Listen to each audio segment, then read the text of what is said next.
Hugo Román, vamos a hablar un poquito del nivel del río Paraná, porque he leído mucho en las últimas horas de que aparentemente este nivel bajo del río va a mantenerse hasta, entrado el 2022, de acuerdo a algunos especialistas, y preocupa bastante la situación. Ayer, por ejemplo, escuchábamos a el presidente de la Cámara de Estacioneros de Combustible hablando de lo inconveniente que significa este nivel del río para la navegabilidad de las barcazas, claro, y obviamente para la capacidad de carga de las mismas en cuanto al combustible. Todas estas cosas están haciendo ruido y tienen un impacto en la economía. Ingeniero Román, buen día, lo saluda Martín Varela desde LT7, ¿cómo le va? Buen día, un gusto de charlar contigo. Gracias por tener la gentileza de compartir esta charla. Cuénteme, ingeniero, ¿el río va a mantenerse bajo hasta entrado el 2022? Da toda la impresión que sí. Esperábamos que cuando comenzó la temporada de lluvia, ya por octubre, se iba a recuperar. Todas las señales están indicando que no.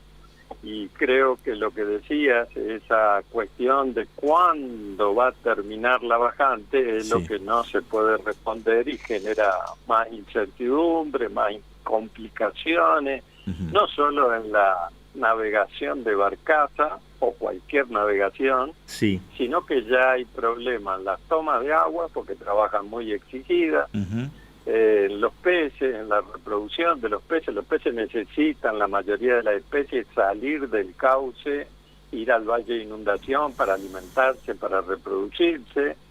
Este año ya estamos teniendo inconvenientes también en la generación de energía hidroeléctrica. Itaipú, Yacyretá no pueden trabajar a su máxima capacidad porque no hay cantidad de agua, con lo cual ya el 2022, ya estamos terminando 2021, bueno, el 2022 también será un año de bajante. Lo que nadie le va a poder responder es si será tan baja como este año, como el año pasado, pero que tendrá características similares sin lugar a dudas. Ingeniero, buen día, lo saluda Diego Romero. Y los efectos ecológicos, la verdad que son devastadores, ¿no? En esta situación, usted señalaba recién lo de la fauna íctica, pero también la vegetación, al no tener el agua para alimentarse, empieza a decrecer, ¿no? En las zonas vinculadas, en las zonas cercanas al río. ¿Esto puede ser así? Sí, hay un impacto muy definido en la flora y en la fauna. O sea, el río Paraná está acostumbrado a tener ciclo de inundación que baña todo el valle de inundación, aguas normales. Lo que es llamativo es que sean 3 años consecutivos, y eso está claro que genera un impacto que es muy difícil de medir, de mensurar. O sea, si yo ahora tendría que decir, bueno, ¿qué impacto generan los peces? Bueno, es muy difícil. Uno habla en cuestión de que evidentemente está teniendo problemas, pero definir exactamente de qué se trata es muy difícil, pero eso es claramente así como lo señalás, ¿no? Leía declaraciones de un especialista paraguayo que decía de que independientemente de que haya más lluvias en la zona del nacimiento del río, también está el hecho de que, como usted bien mencionaba, las represas vienen trabajando con muy poca agua y que probablemente requieran de, cuando el río vaya subiendo, cargar las represas, cargar los lagos de las represas para producir mayor energía, lo que aguas abajo todavía va a hacerse sentir.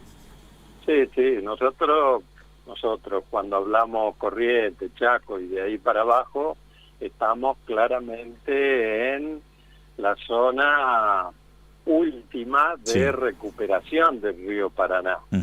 Si hay una sequía que ya tiene 2 o 3 años y está lloviendo, porque no es que no llueva, está lloviendo, hay lluvias muy interesantes en la cuenca alta del río Paraguay y del río Paraná, pero el primero que agarra esa lluvia es el suelo, dice, bueno, esto es mío, y incrementa el nivel de humedad.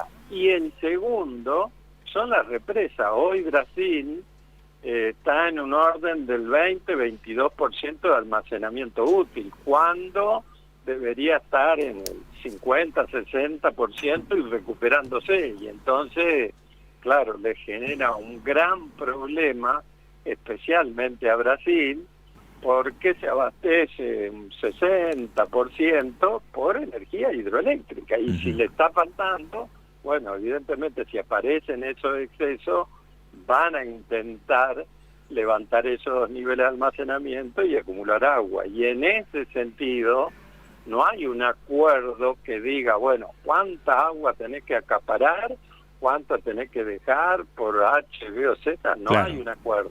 Entonces, bueno, será la decisión que tomen las autoridades brasileñas hídricas. Por supuesto, están en contacto con los paraguayos, con los argentinos, pero finalmente decide la necesidad de cada uno, ¿no?